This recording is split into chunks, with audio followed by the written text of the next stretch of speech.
Boa noite, bem-vindos. Theresa May multiplica esforços para encontrar um plano B e consenso sobre o Brexit. A oposição está pouco convencida. Antes, vejamos os títulos que marcam a atualidade. A Primeira-Ministra britânica multiplica consultas à procura do plano B para o Brexit. A oposição trabalhista quer garantia de que não haverá saída sem acordo. Michel Barnier, em Lisboa, aborda plano de contingência luso em caso de um Brexit sem acordo. Portugal tem uma relação comercial vital com o Reino Unido. Il Cavalieri está de volta. Silvio Berlusconi anuncia candidatura a Bruxelas. Antigo chefe de governo italiano pede unidade em torno da sua campanha. Alegado hacker dos e-mails do Benfica detido na Hungria e à beira da extradição, Rui Pinto é acusado de crimes como extorsão qualificada na forma tentada e acesso ilegítimo. E para ver na segunda parte, emissão especial sobre a ação das Forças Especiais Portuguesas na República Centro-Africana. Depois do seu acordo do Brexit ter sido chumbado e ter sobrevivido a uma moção de censura, Theresa May procura uma solução consensual para o divórcio do Reino Unido com a União Europeia. A oposição considera que o diálogo é falso.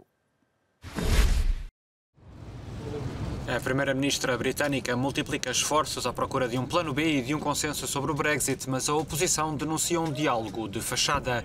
Theresa May começou a receber dirigentes da oposição ainda na quarta-feira, nada mais sobreviver à moção de censura avançada pelos trabalhistas, depois do seu plano original para o Brexit ter sido rejeitado no Parlamento. O líder do Labour, Jeremy Corbyn, deixou clara a posição para participar nas discussões. Digo novamente à Primeira-Ministra, estou disposto a dialogar, mas o ponto de partida de qualquer discussão sobre o Brexit deve ser a eliminação da ameaça de um desastroso resultado sem acordo. Essa hipótese deve ser retirada da mesa para podermos falar do futuro, dos planos que vamos propor e da futura relação com a Europa. Mas, por favor, tire da mesa a possibilidade de uma saída sem acordo, Primeira-Ministra. O chefe negociador da União Europeia para o Brexit, Michel Barnier, disse em Lisboa que são necessárias decisões e não tempos adicionais, numa alusão a um eventual atraso na saída do Reino Unido, mas deixou claro que há flexibilidade por parte do bloco. Les lignes rouges britanniques, ce sont les lignes rouges du Royaume-Uni, ce sont pas les... As linhas vermelhas são as do Reino Unido, não nossas. E com essas linhas eles fecham portas. Se essas linhas vermelhas se moverem, como já disse, nós também nos moveremos, de forma imediata. Si les lignes rouges britanniques bougent, nous bougerons immédiatement. Em território britânico, multiplicam-se também os apelos a um novo referendo à saída do bloco comunitário, uma hipótese que o líder trabalhista deixou entender que poderia apoiar na falta de espaço de manobra para o diálogo. A mais recente sondagem da YouGov revela que 56% dos eleitores britânicos votariam agora para ficar na UE. Durante a visita a Portugal, Michel Barnier abordou também o plano de contingência de Lisboa em caso de um Brexit sem acordo. O chefe negociador da União Europeia referiu a importância da economia britânica para Portugal. Garantir a segurança dos portugueses que vivem e trabalham no Reino Unido, preparar uma futura relação económica com Londres. Foi o que referiu Michel Barnier, o chefe negociador da União Europeia, sobre o plano de contingência do governo português para o Brexit durante a visita a Lisboa. Et voilà pourquoi je pense que o governo português prend des mesures de... O governo português toma medidas para preparar-se. Outros governos fazem a mesma coisa e a Comissão Europeia, com os governos e com o Parlamento Europeu, trabalha em medidas de contingência em caso de não acordo, sempre com a nossa prioridade. Tem sido a nossa prioridade desde o início, a segurança de ambos os lados, dos cidadãos portugueses no Reino Unido e dos cidadãos britânicos em Portugal. Des deux côtés, des citoyens portugais au Royaume-Uni, des citoyens britanniques ici au Portugal aussi. Michel Barnier recordou também que Portugal, parte da zona euro, deverá manter relações económicas de proximidade com Londres num futuro pós-Brexit, seja qual for o resultado do longo processo. A economia portuguesa tem uma relação muito importante com a economia do Reino Unido. Há centenas de milhares de cidadãos portugueses que vivem e trabalham no Reino Unido. E há cerca de 30 mil cidadãos britânicos que vivem aqui, em Portugal. O primeiro-ministro português agradeceu a forma como a Comissão Europeia tem conduzido o processo e disse que ninguém esperava que o Parlamento rejeitasse um acordo negociado durante tanto tempo. A última coisa que nos passava pela cabeça é que depois de termos negociado tudo isto, depois de ano e meio, chegado ao Reino Unido, o governo britânico não tinha a maioria no Parlamento para a aprovação desta maioria. Para António Costa, a bola está do lado dos britânicos. E é urgente que as autoridades britânicas tomem a iniciativa de dar os passos necessários para que possamos, até às 23 horas do próximo dia 29 de março, obter aquilo que neste momento estamos mais afastados, que é um bom acordo. Portugal manifestou total alinhamento político com as instituições europeias no que ao Brexit diz respeito.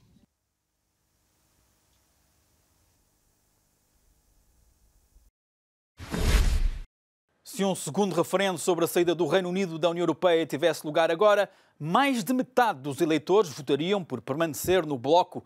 É o que diz uma sondagem de uma empresa de estudos de mercado britânica. Uma sondagem da YouGov sobre o Brexit mostra que mais de metade dos inquiridos prefere agora permanecer na União Europeia. 52% prefere o estatuto atual do Reino Unido a um estatuto semelhante ao da Noruega. O processo arrasta-se há mais de 2 anos. Para ser sincera, estou um pouco farta de tudo. Isto já dura há 2 anos e meio e as pessoas querem é que o problema se resolva. Parece mais um debate interno entre políticos do que a opinião democrática do Reino Unido.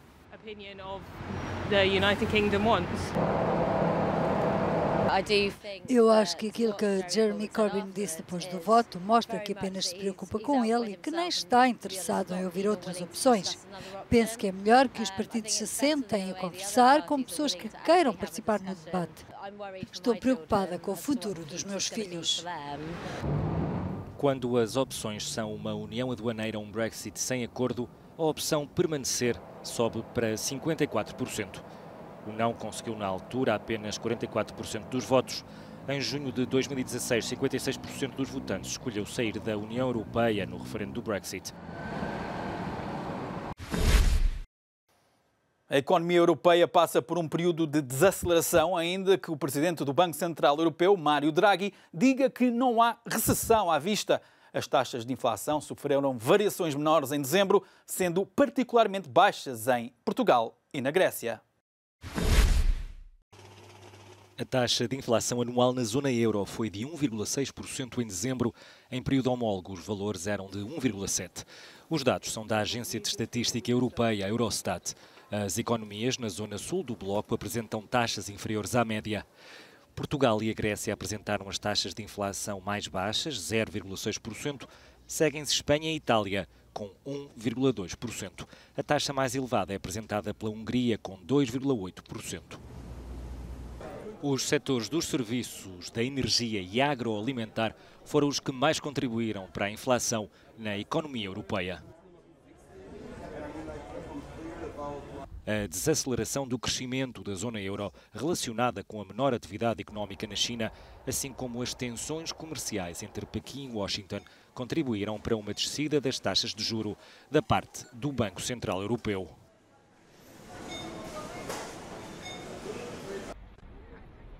A Alemanha, o motor económico da Europa, sofreu uma redução do crescimento, mas o presidente do Banco Central Europeu, Mário Draghi, diz que por agora não há recessão à vista na zona euro.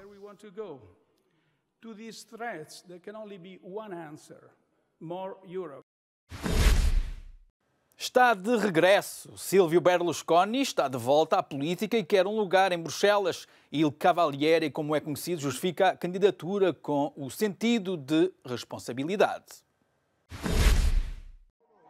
Silvio Berlusconi está de volta à vida política ativa.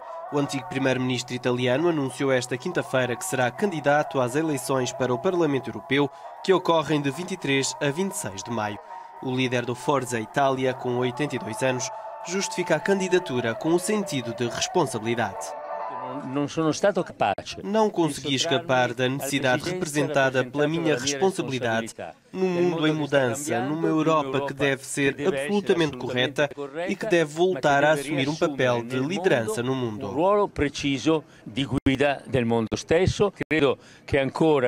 Acredito que, mais uma vez, com a minha experiência, com o meu conhecimento, com a minha capacidade de comunicar e de convencer, posso desempenhar um papel importante na Europa, no Parlamento Europeu e nos governos europeus.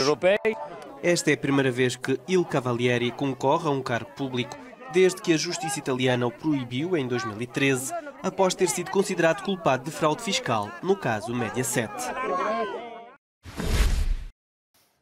O presidente russo Vladimir Putin foi recebido nesta quinta-feira na Sérvia como um superstar. Putin aproveitou a visita para lançar acusações e ganhar apoiantes na região dos Balcãs. Em visita à Sérvia, Vladimir Putin acusou as autoridades do Kosovo de atiçarem as tensões na região. O presidente russo afirmou que a decisão de Pristina de criar um exército kosovar constitui uma violação aberta da Resolução 1244 do Conselho de Segurança da ONU e terá como efeito destabilizar os Balcãs. Putin disse que a resolução em questão apenas autoriza a mobilização de forças das Nações Unidas no território kosovar. Em Belgrado, o presidente russo debateu nomeadamente a cooperação militar com o homólogo sérvio, manifestando-se a favor de exercícios conjuntos e disposto a contribuir para o reforço da capacidade defensiva da Sérvia. O tráfico de seres humanos continua a estar no centro da atualidade, mas há quem trabalhe para minimizar este drama. No Vietnã, por exemplo, trabalha-se para fugir a um destino quase certo e para reviver tradições. Numa pequena cooperativa têxtil situada nas montanhas do norte do Vietnã, trabalham mais de 130 mulheres de várias idades. Mulheres que de alguma forma foram vítimas de traficantes de seres humanos ou são mães solteiras e foram marginalizadas pelas suas comunidades. Umas escaparam a casamentos forçados na vizinha China, outras fugiram à prostituição. As mais jovens perderam as mães para essas uniões forçadas. Tao Tivan tinha 2 anos quando a mãe foi um dia ao mercado e não voltou. Pensa-se que foi levada por traficantes. Hoje, com 13 anos, continua a querer saber quem a vendeu. Aqui tentam reescrever-se histórias com um final feliz. Para Muati Din, trabalhar nesta pequena fábrica evita que ande nas colinas ao sol e à chuva. Diz que se sente melhor aqui. As histórias de sofrimento destas mulheres desencadearam o processo que levou à criação desta estrutura, chamemos-lhe familiar. Vang Timai abriu-lhes as portas, deu-lhes emprego, uma profissão, um salário para si e para as suas famílias. Acrescenta que a sociedade pode não gostar delas, mas que neste local se sentem confiantes. Além da dimensão social desta fábrica, a sua criadora tem também o objetivo de preservar a riqueza da cultura Hmong, passada das mais velhas às mais novas, numa altura em que os têxteis chineses em poliéster invadem os mercados da região. A Euronews falou com a polícia de Budapeste um dia depois da detenção do hacker Rui Pinto, principal suspeito do roubo de correspondência eletrónica do Benfica e da empresa Doyen. O português tem em curso um processo de extradição, mas os advogados prometem luta e parecem contar com o apoio português no Parlamento Europeu. Foi capturado em casa, na Hungria, após 2 semanas de vigilância policial e está já com processo de extradição para Portugal em curso. O pirata informático português, com ligação confessa ao caso Football Leaks. Rui Pinto era alvo de um mandado europeu de captura e em Portugal é o principal suspeito do roubo de correspondência privada do Benfica e da empresa Doyen. A Euronews, a polícia de Budapeste, confirmou o processo de extradição em curso. Os meus colegas levaram o suspeito sob custódia para a esquadra, detiveram-no e o processo de extradição está a correr. Alvo de várias suspeitas devido aos e-mails revelados, o Benfica tem tentado implicar os rivais Porto e Sporting. A judiciária fala de reincidência do hacker. Aqui há uma continuação da atividade criminosa e que tem vindo a revelar-se perniciosa para algumas das instituições e para algumas algumas instituições até do próprio Estado. Os advogados de Rui Pinto já reagiram à tensão, colocam o cliente no âmbito dos denunciantes lançadores de alertas e prometem tentar bloquear a extradição, com a eurodeputada socialista Ana Gomes a lançar pelas redes sociais a pergunta: pirata ou denunciante? Alegando que Rui Pinto revelou corrupção que estava bem escondida. Os próprios advogados de Rui Pinto assumem que ele é um dos importantes denunciantes no âmbito das chamadas Football Leaks, que levaram, por exemplo, o Cristiano Ronaldo, José Mourinho e o respectivo empresário Jorge Mendes a serem investigados e alguns condenados por milionárias fugas ao fisco. De Okinawa, no Japão, chegam imagens impressionantes da erupção do vulcão Kuchinoerabu. Entrou em erupção esta quinta-feira na ilha japonesa de Okinawa o vulcão Kuchinoerabu. As imagens captadas pela agência meteorológica do país mostram uma enorme e densa coluna de fumo e cinza, mas não houve necessidade de fazer evacuações. Vivem na referida ilha pouco mais de 100 de pessoas. Em Okinawa há frequentemente atividade vulcânica. Em 2015 a ilha foi evacuada após uma violenta erupção que provocou um sismo. E chegamos ao fim da primeira parte. Não saia daí. Na segunda parte, a seguir à rúbrica de desporto, assista ao especial sobre a ação das forças portuguesas destacadas na República Centro-Africana.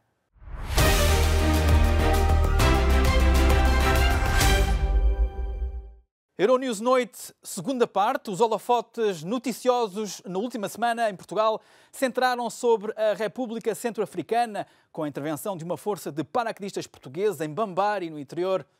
Os militares servem as Nações Unidas, que tentam levar a paz e a estabilidade ao conturbado país dilacerado pela violência e o caos. Antes de vermos imagens impressionantes dos combates que envolveram a 4ª Força Nacional Destacada, é importante perceber um pouco sobre esta antiga colónia francesa que ganhou independência em 1960. A República Centro-Africana. Cerca de 5 milhões de habitantes, um dos países mais pobres e menos desenvolvidos do mundo. Um solo rico em urânio, em ouro e em diamantes. Instável desde a independência em 1960, vai na Terceira Guerra Civil. Passou por vários regimes autoritários, como o de Jean Bedel Bokassa, um autoproclamado imperador. Em 1993 têm lugar as primeiras eleições democráticas. Ange Félix Patassé é eleito presidente. 10 anos depois, François Bozizé assume o poder graças a um golpe de Estado com o apoio do exército do Chad. E é também graças a um golpe de Estado, também 10 anos depois, que Bozizé é afastado pelas milícias da Seleka.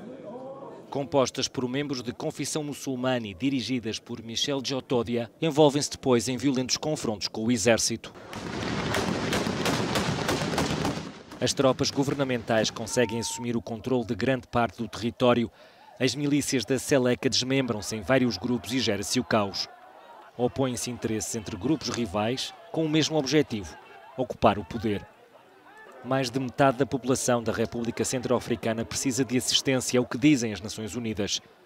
Em 2016, Faustin-Archange Touadéra é eleito presidente da República. Um ano depois, é assinado um acordo entre as fações que controlam 2/3 do território, acordo que de pouco ou nada adianta. No terreno, a missão multidimensional integrada das Nações Unidas para a estabilização da República Centro-Africana, a MINUSCA, segue o mandato da ONU. Prevê-se que antecipem e respondam a ameaças à população civil. Portugal contribui desde 2017, agora com um efetivo de 180 militares. A Companhia de Tropas Especiais do Exército Português opera a partir da capital Bangui, como força de reação rápida. Tem também como prioridades a proteção dos civis, o apoio ao processo de paz e a ajuda na assistência humanitária. Esta quinta-feira concluiu na República Centro-Africana mais uma iniciativa para chegar a um tão esperado acordo de paz. Na República Centro-Africana, estima-se que de uma população de quase 5 milhões, mais de metade precisa de assistência humanitária. 600 mil pessoas estão deslocadas. São estimativas sobre um país carente que se habituou à anarquia, à lei das armas. A Força de Intervenção Rápida Portuguesa foi ativada na última semana. Manda uma ponta. Os paraquedistas portugueses da 4ª Força Nacional Destacada na República Centro-Africana, ao serviço das Nações Unidas, foram mobilizados a 10 de janeiro para uma intervenção depois do ataque de um grupo armado no centro de Bambari, onde, como é recorrente, a população indefesa esteve em risco. Sortez de la maison, vite, sortez de la maison, vite, vite, vite, allez, vite. Tem que começar a ser limpo por aí, casa a casa.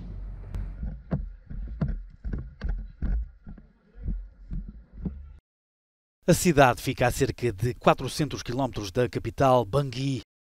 A região é considerada o bastião da UPC, União para a Paz na República Centro-Africana. Depois para a direita e ali para a esquerda. O UPC é uma facção saída do desmembramento da guerrilha Seleka e é dado como um dos grupos responsáveis pelo falhanço do processo de paz e de estabilização do país. 5, laranja, inimigo em cima das árvores, diga-se entendido, escuto. Os capacetes azuis da MINURCA estiveram em combate direto com o inimigo na posse de armamento pesado.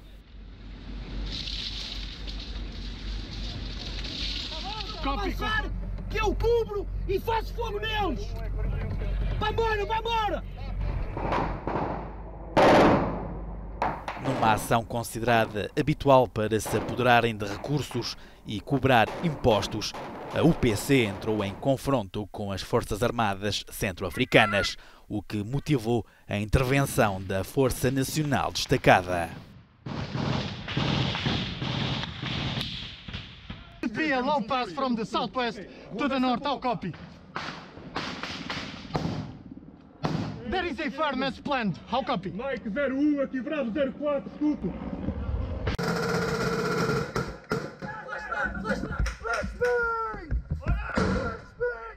Ao final de cerca de 5 horas em confronto, o UPC afastou-se de Bambari. Preciso de um ponto de situação relativamente à limpeza, a toda a rede papá, toda a rede... It's your 12 o'clock and your 9 o'clock, the enemy are taking fire to us, how come? É afirmativo. Chave 3-0, necessito mais viaturas na frente. Tenho homens a 100 metros a norte.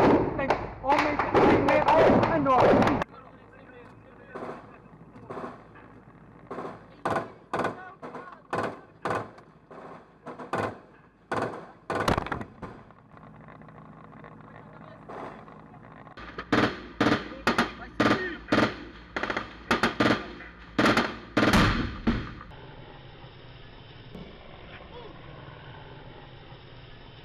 O incidente acabou por se tornar numa operação mais ampla, ou seja, afastar o grupo da região e forçar negociações.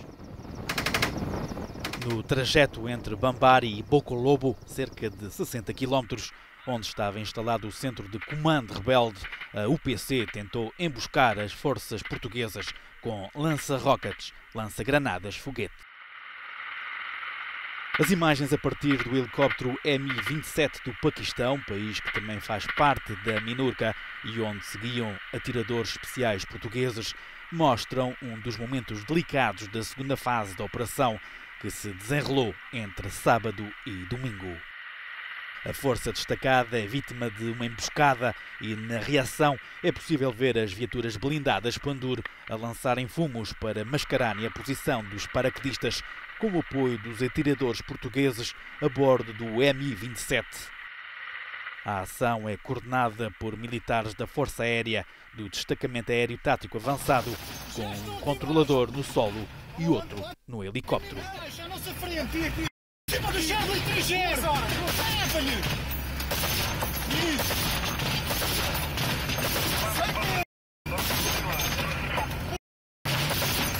Continua a haver arrebentamentos de granadas aqui perto.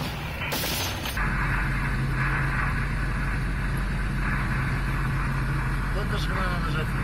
Duas. Duas? Mas diz que foram muito... Chega mais para trás, porque eu preciso de entrar em contacto. A antena está muito baixa. Não. Espera aí. Deixa eu escrever. Ok.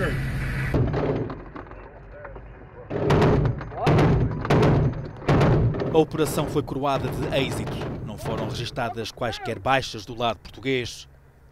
O perigo está sempre à espreita e o pior em combate pode acontecer, como sucedeu no ano passado, quando um paraquedista ficou ferido com estilhaços de uma granada num cerco a radicais islâmicos em Bangui, a capital da República Centro-Africana.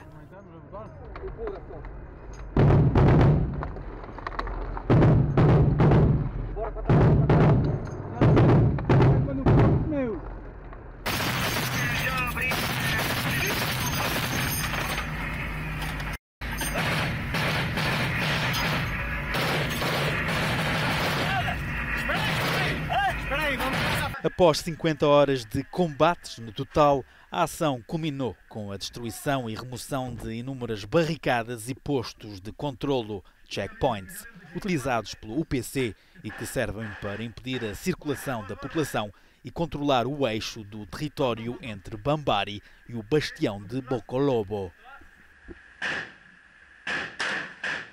Mais importante, o quartel-general do líder do grupo armado em Bokolobo foi destruído. De acordo com o Estado-Maior-General das Forças Armadas Portuguesas, ENCFA, foram capturadas grandes quantidades de material bélico, diverso armamento pesado, granadas e metralhadoras.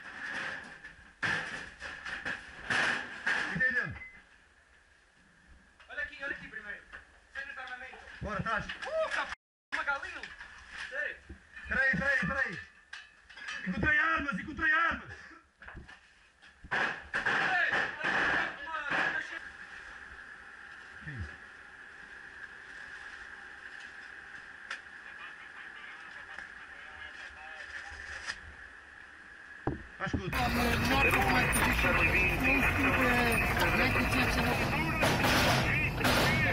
Ok.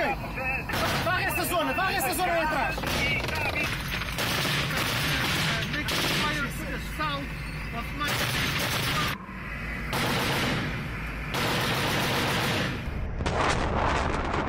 O UPC terá aceitado estabelecer conversações com as autoridades governamentais para abandonar definitivamente a região de Bambari.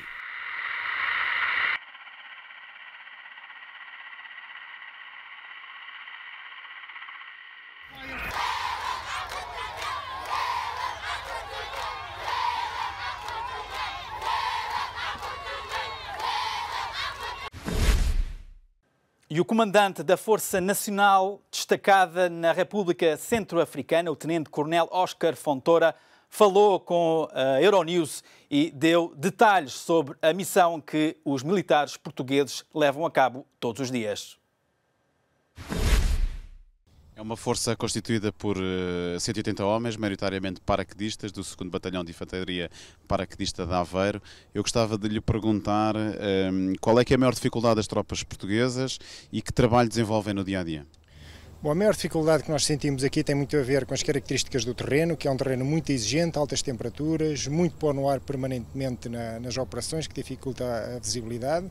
E, por outro lado, a dificuldade também advém da ameaça. A ameaça, que é uma ameaça irregular, que se mistura com a população e isso torna muito difícil a identificação dos objetivos e, de maneira nenhuma, podemos atingir civis e a ameaça constantemente os usa como escudos humanos. Isso é uma grande dificuldade para atingir os objetivos militares que nos são atribuídos. Portanto, a missão dos paraquedistas portugueses é manter a paz e cumprir um mandato das Nações Unidas, que é proteger civis inocentes. Exatamente, nós trabalhamos sobre um mandato das Nações Unidas que o principal pilar é exatamente isso, segurança das populações, assim como apoiar a autoridade do Estado para que ela chegue a todas as partes da República Centro-Africana. Queria lhe perguntar porque é que estão capacetes azuis portugueses em Bambari e se tem conhecimento da presença de meninos soldados, como é conhecido, existirem na República Centro-Africana. Bom, começando por essa segunda pergunta, nós temos algum conhecimento que existem meninos combatentes, guerreiros, mas nunca nos cruzamos com eles, nunca tivemos essa prova que eles efetivamente existem. Portanto, o que nós sabemos é rumores de senso comum, digamos assim. Relativamente à primeira pergunta, porque é Bambari? Bom, Bambari é a segunda maior cidade da RCA. E para além de ser a segunda maior cidade da RCA, é um ponto onde os principais eixos que transportam as mercadorias para Bangui, capital da RCA, e desta para as outras localidades, portanto é um ponto nevrálgico. Quem controlar esta cidade controla todo este tráfego rodoviário. Para além disso, é uma área em que há vários recursos minerais nos arredores da cidade e isto leva a que alguns grupos armados queiram controlar esta cidade. Pois bem, é nesse enquadramento que nós estamos aqui para que o Estado volte a ter o controle da segunda maior cidade e desta maneira, para conseguir isto, temos que repelir os grupos armados que estão aqui a extorquir as pessoas, a cobrar impostos ilegais. Ora, isso não pode ser e está perfeitamente dentro do nosso mandato a cumprir. A atual Força Nacional Destacada é maioritariamente composta por tropas especiais paraquedistas do 2º Batalhão de Infantaria Paraquedista, que conta agora com um efetivo total de 180 militares naquele país africano. E é tudo por agora. Já sabe, pode rever a emissão em pt.euronews.com. Obrigado por estar connosco.